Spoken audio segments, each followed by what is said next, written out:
আসসালামু আলাইকুম। ফাইন্যান্সিয়াল ম্যানেজমেন্টের দ্বিতীয় অধ্যায়ের আজকে পঞ্চম পর্ব।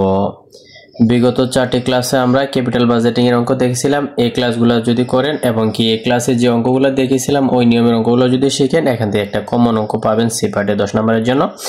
আজকে পঞ্চম পর্বে আমরা শিখব রিস্ক এন্ড রিটার্ন, কারণ এই অধ্যায়টার নাম হচ্ছে capital budgeting and risk and return. তো ক্যাপিটাল বাজেটিং এর অঙ্ক আমরা দেখেছি, এখন রিস্ক এন্ড রিটার্নের অঙ্ক শিখব। তো প্রবলেম 48, এটা আসছে 2017 সালে ম্যানেজমেন্ট ফোর্থ ইয়ার ম্যানেজমেন্ট ডিপার্টমেন্টে। অঙ্কগুলো খুবই গুরুত্বপূর্ণ, দেখেন আমি পড়ি তারপর সমাধানটা দেখিয়ে দিব। Anand corporation wishes to calculate its cost of common stock using CAPM. Its investment manager's analysis indicates that the risk-free rate of return equals 7%. কি বলছে? Risk-free rate of return equals 7%. The corporation's beta equals 1.5 and the market return equal 11%. Calculate the market risk premium and cost of equity capital. তাহলে এখানে আমাদের কয়টা value দেওয়া আছে আমরা একটু দেখি। এখানে বলছে কি risk free rate of return equal 7%। Risk free rate কত আছে? 7%। কর্পোরেশন বিটা ইকুয়ালস, বিটা দেওয়া আছে 1.5% and market return equals, market return দেওয়া আছে 11%। এখন আমাদের রিকোয়ারমেন্ট কি চাইছে? Calculate the market risk premium. Market risk premium বের করতে হবে এবং and cost of equity capital, cost of equity capital বের করতে হবে। তাহলে খুব সহজে আমরা বের করতে পারি। আমরা জানি মার্কেট রিস্ক প্রিমিয়াম।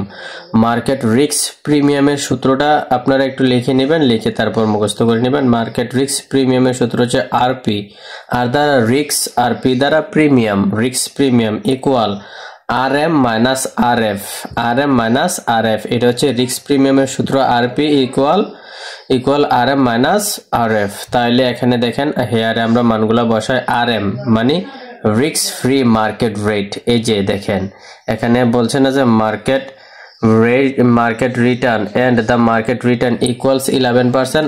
RM মানে হচ্ছে রিস্ক রিটার্ন অন মার্কেট অথবা রিস্ক ফ্রি মার্কেট, ঠিক আছে। এম দ্বারা মার্কেট বোঝায়, তো মার্কেট 11%, আমরা 11% লিখলাম অর 0.11। এই যে পার্সেন্টেজ উঠানোর জন্য 100 দ্বারা ভাগ করলে 0.11।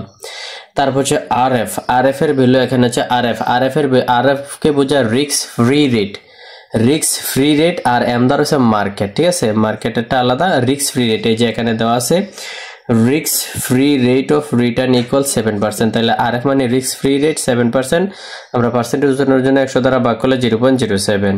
আরপি কত? রিস্ক প্রিমিয়াম কত? এখন আমরা যদি কি করি RM মাইনাস RM থেকে RF বিয়োগ করি, মানে 0.11 থেকে 0.707 বাদ দিলে আমরা পাবো 0.04। এটা হচ্ছে রিস্ক প্রিমিয়াম, এটা আমাদের আনসার। এখন 2 নম্বর রিকোয়ারমেন্ট কি, বা আরেকটা রিকোয়ারমেন্ট কি চাইছে? Cost of equity capital. Cost of equity capital একদম ইজি, আমরা সূত্র বসিয়ে মানগুলো বসিয়ে নিব। তো cost of equity capital, cost of equity capital এর সূত্র হচ্ছে ER। Cost of equity capital বলতে পারে অথবা এক্সপেক্টেড রিটার্ন বলতে পারে। আবারও বলি, এখানে যদি বলতো এক্সপেক্টেড রিটার্ন তাও আমরা এটা লিখতাম, আর যদি কস্ট অফ ইকুইটি ক্যাপিটাল বলে তাও এটা লিখবো। এই যে ER মানে কি? এক্সপেক্টেড রিটার্ন মানে প্রত্যাশিত আয়। আচ্ছা, যেহেতু কস্ট অফ ইকুইটি ক্যাপিটাল লিখছে চাইছে, আমরা কস্ট অফ ইকুইটি ক্যাপিটাল নামিয়ে দেবো, কারণ একটা জিনিসের একাধিক নাম থাকতেই পারে। কস্ট অফ ইকুইটি ক্যাপিটালের সূত্র হচ্ছে ER মানে expected return equal RF plus RF। এটা RF মানে risk free rate in plus B দ্বারা beta into RM minus RF। এটা হচ্ছে কস্ট অফ ইকুইটি ক্যাপিটাল অথবা এক্সপেক্টেড রিটার্নের সূত্র। তো RF plus beta into RM minus RF। তাহলে RF এখানে আমরা হেয়ারে মানগুলো দেখি। RF মানে কি? আচ্ছা, এখানে ডাইরেক্ট করে বলছে RF মানে হচ্ছে risk free rate, risk free rate ছিল 7%। তারপর হচ্ছে RM হচ্ছে মার্কেট রিটার্ন, মার্কেট ভ্যালু যেটা আসলে 11%। আর হচ্ছে বিটা, এই যে বিটা দেওয়া আছে 1.5%। দেখেন, আর আরপি রিস্ক, আরপি মানে কি? কস্ট অফ ইকুইটি চাইছে ও বুঝাইছে এটা দ্বারা, অথবা আপনারা is E R equal what দিতে পারেন। আর এখানে দেখেন আর এম এবং কি আর এফ এর ভ্যালুটা এখানে লেখে নাই, জাস্ট এই যে এখানে যে বিয়োগ করছিল ওইটা ডাইরেক্ট এখানে বসাই দিছে যে আর এম মাইনাস এই যে আর এম মাইনাস আর এফ, এটার একটা মান আমরা উপরে পাইছিলাম যে 0.04, এই জন্য এখানে বসাই দিছে। আর না হয় কিন্তু আবার আলাদা আলাদা লিখতে পারেন, আর এম এর মান লিখতে পারেন, আর এফ এর মান আপনারা আলাদা লিখতে পারেন। তো এখানে আর এফ রিস্ক ফ্রি রেট ছিল 0.07 প্লাসে প্লাস বিটা ছিল কত 1.5 ইন্টু এই যে আর এম মাইনাস আর এফ, এটার ভ্যালু আমরা পাইছি কত 0.04 এখানে পেয়েছিলাম, এটা এখানে লিখে এনে বসাই দিয়েছি 0.04। তারপর এই দুইটা গুণ করবেন, গুণ করার পর এই যে 0.07 প্লাসে প্লাস দুইটা গুণ করলে আসে 0.06, এই দুইটা এখন যোগ করলে আসে কত 0.13 অথবা 100 দ্বারা গুণ করলে এটাকে যদি এখানে আনসার দিলে হবে, অথবা 100 দ্বারা গুণ করলে 13% আসবে। খুবই ইজি। সেম নিয়মের আরেকটা অঙ্ক আসছে দেখেন, এই যে এটা সেম নিয়ম দেখেন, এটা আসছে 4th এর ম্যানেজমেন্ট ডিপার্টমেন্টে 2019 সালে। এটা কি রিকোয়ারমেন্ট কি চেয়েছে, calculate the market risk premium, market risk premium বের করতে বলছে, and cost of equity capital, cost of equity capital করতে বলছে। এটা আপনারা হোমওয়ার্ক করে নেবেন। এখন আমরা আরেকটা অঙ্ক সমাধান করব, এটা 4th এর ম্যানেজমেন্ট ডিপার্টমেন্টে 2020 সালে আসছে। অঙ্কগুলো খুবই গুরুত্বপূর্ণ। তো এখানে একটু পড়ি আপনার প্রশ্নটা। এখানে বলছে the risk free rate of return is 9% and the market return is 14%. The beta of the project is 1.4.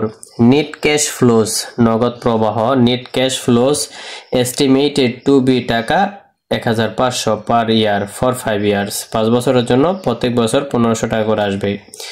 The investment outlaw on the project is টাকা 4500. ইনভেস্টমেন্ট আউটলো মানে কি, ব্যবসার মধ্যে বিনিয়োগ করছে 4500 টাকা।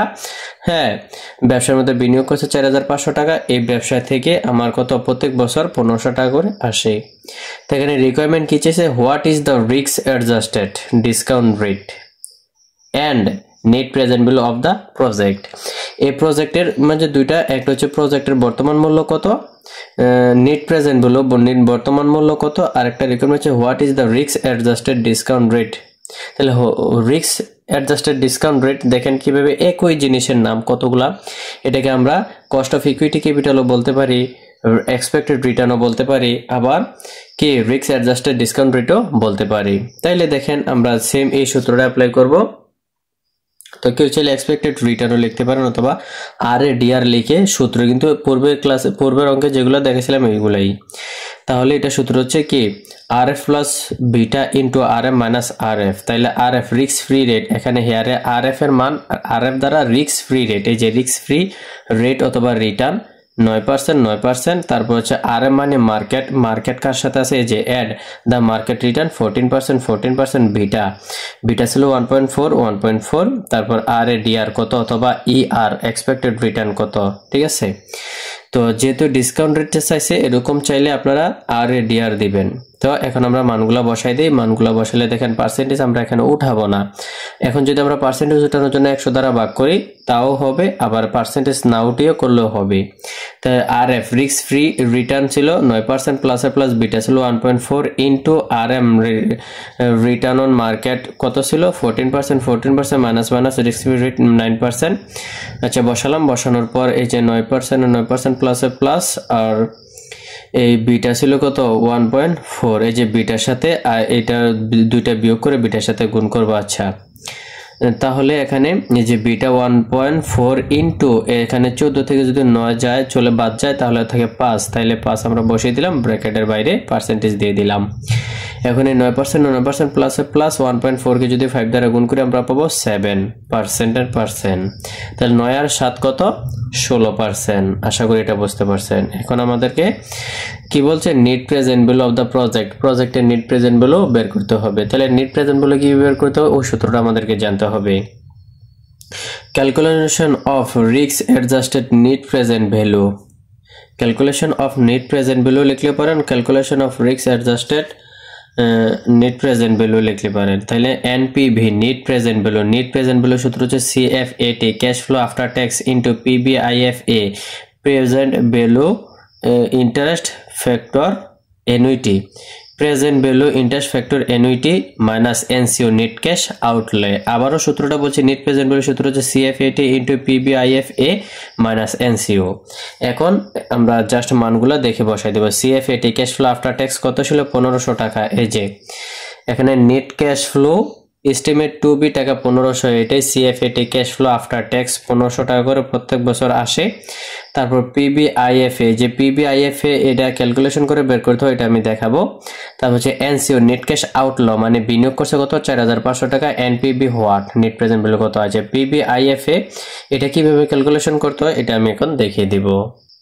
এই ক্যালকুলেশনটা করার জন্য দুইটা জিনিস প্রয়োজন, আমি একটু দেখিয়ে দিচ্ছি। এই আমাদের প্রজেক্টের মেয়াদ হচ্ছে 5 বছর, আর আর এর ডিআর ডিসকাউন্ট রেট অথবা এক্সপেক্টেড রেট অফ রিটার্ন প্রত্যাশিত হয় কত পার্সেন্ট? 16%। এই দুইটা আমাদের জিনিস কাজে লাগবে, এক হচ্ছে ইয়ার আর একটা হচ্ছে পার্সেন্টেজটা। এই যে PVIF present value interest factor annuity, এটা সূত্র হচ্ছে 1 - 1/1 + i whole to the power n by whole i whole divided by i। তাহলে এবার আমরা ইকুয়াল দিয়ে এখন মানগুলো বসাবো। 1 - 1/1 প্লাস আই মানে হচ্ছে পার্সেন্টেজ, ওই যে আমাদের যে আর এর ডিআর এর পার্সেন্টেজ আসছিল কত? 16%। তাহলে পার্সেন্টেজ উঠানোর জন্য 100 দ্বারা ভাগ করলে 0.16 whole to the power n এর মান হচ্ছে 5, কারণ আমাদের প্রজেক্টের মেয়াদ হচ্ছে 5 বছর। আর এই যে আই এর মান নিচে আবার আই আছে whole divided by I, I এর মান কত? 0.16। দেন আমরা শুধু ক্যালকুলেশনগুলো করব, এখন আনসার পেয়ে যাব। 1 - 1 বাই এই যে 1 প্লাস 0.16 যদি আমরা যোগ করি 1.16 whole to power 5 whole divided by 0.16। তারপর 1 - 1 বাই এই যে 1 এর 1 ভাই 1.06 এর উপরে 5 পাওয়ার দিলে আসে 2.1003 আর হোল ডিভাইডেড বাই 0.16। তারপর হচ্ছে দেখেন 1, এই 1 এর 1 মাইনাসে মাইনাস, এই 1 কে যদি 2.1003 দ্বারা ভাগ করি তাহলে আসবে 0.4761 আর নিচে হোল ডিভাইডেড বাই 0.16। তারপর হচ্ছে দেখেন, তারপর 1 থেকে যদি 0.4761 বাদ দেই তাহলে 4761 বাদ দিলে থাকে 0.5239 আর নিচে 0.16 লিখে দিলাম। এখন উপরে ভ্যালুকে নিচের ভ্যালু দ্বারা ভাগ করলে আমরা পাবো 3.2744। এটা হচ্ছে আমাদের পিবিআইএফএ। এই যে এখন আমরা সূত্রের মধ্যে মানগুলো বসিয়ে দিব। তো আশা করি বুঝতে পারছেন, net present value CFAT into PVIFA minus NCO. তাহলে সিএফএটি ছিল 1500 টাকা into PVIFA 3.27444 bracket minus minus NCO net cash outlay বিনিয়োগ করছিল 4500 টাকা। তাহলে আমরা কি পাচ্ছি? এই যে 1500 টাকার সাথে 3.2744 গুণ করলে আসে 4912, এ মাইনাসে মাইনাস আর বিনিয়োগ করছিল 4500 টাকা। তো 4912 টাকা থেকে 4500 টাকা বাদ দিলে থাকবে কত? 412 টাকা। এটা হচ্ছে নেট প্রেজেন্ট ভ্যালু। আশা করি অঙ্কগুলো বুঝতে পারছেন, খুবই গুরুত্বপূর্ণ অঙ্কগুলো, দেখলেনি তো ফোর্থ ইয়ারের জন্য এগুলা 18 সাল 19 সাল 20 সালে কি সুন্দরভাবে আসছে।